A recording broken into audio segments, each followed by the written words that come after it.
వైశంపాయనుడు చెప్తున్నాడు. మత్స్యోపాఖ్యానం విన్నాక యుధిష్ఠిరుడు మళ్లీ మార్కండేయుని, మహాముని, మీరు వేల వేల యుగాల మధ్య వచ్చే మహాప్రళయాలను చూచి ఉంటారు. ఈ లోకంలో మీతో సమానులైన దీర్ఘ ఆయుష్మంతులు ఇంకెవరూ లేరు. నారాయణ భగవానుని పార్షదులలో మీరు ప్రఖ్యాతులు. పరలోకంలో మీ మహిమ సర్వత్రా గానం చేయబడుతూ ఉంటుంది. బ్రహ్మకు నివాసస్థానమైన హృదయకమలం యొక్క కర్ణికను మీరు యోగకళతో వికసింపచేసి వైరాగ్య అభ్యాసాలతో ప్రాప్తించిన దివ్య దృష్టి ద్వారా విశ్వసృష్టికర్త అయిన భగవానుని అనేకసార్లు సాక్షాత్కరింపచేసుకున్నారు.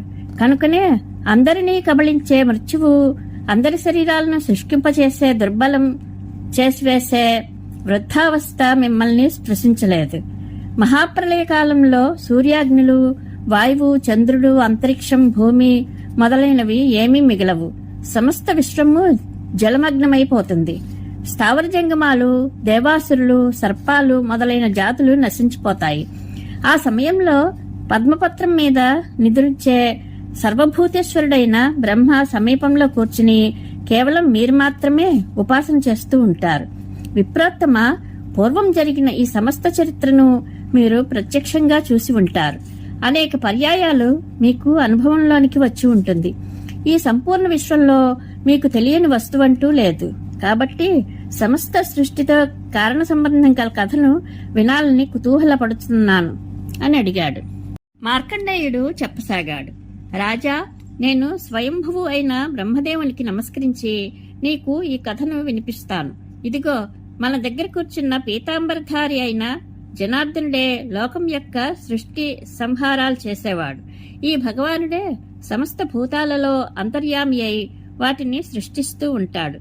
ఈయన పరమ పవిత్రుడు, అచింత్యుడు, ఆశ్చర్యకరమైన తత్వస్వరూపుడు. ఇతడు అందరికీ కర్త. ఇతనికి కర్త ఎవరూ లేరు. పురుషార్థ ప్రాప్తికి ఈయనే కారణం. అంతర్యామి రూపంలో ఈయన అందరినీ తెలుసుకుంటూ ఉంటాడు. వేదాలు కూడా ఇతని గురించి తెలుసుకోలేవు. సంపూర్ణ జగత్ప్రళయం అయ్యాక ఈ ఆదిభూతుడైన పరమేశ్వరుని నుండియే సంపూర్ణ ఆశ్చర్యమయ జగత్తు ఇంద్రజాలంలా తిరిగి పుడుతూ ఉంటుంది. 4000 దివ్యవర్షాలు ఒక్క సత్యయుగం అవుతుంది. సత్యయుగం యొక్క సంధ్యాంశాలు ఒక్కొక్కటి 400 చొప్పున ఉంటాయి. ఈ రకంగా సత్యయుగానికి మొత్తం 4800 దివ్యవర్షాలు ఉంటాయి. త్రేతాయుగానికి 3000 దివ్యవర్షాలు. దాని సంధ్యాంశాలు 300 చొప్పున మొత్తం కలుపుకుంటే 3600 దివ్యవర్షాలు. ద్వాపరానికి 2000 దివ్యవర్షాలు. అన్నే 100 సంధ్యాంశాలు. మొత్తం 2400 దివ్యవర్షాలు. కలియుగం యొక్క పరిమాణం 1000 దివ్యవర్షాలు. అన్నేసి 100 సంధ్యాంశాలు. మొత్తం 1200 దివ్యవర్షాలు.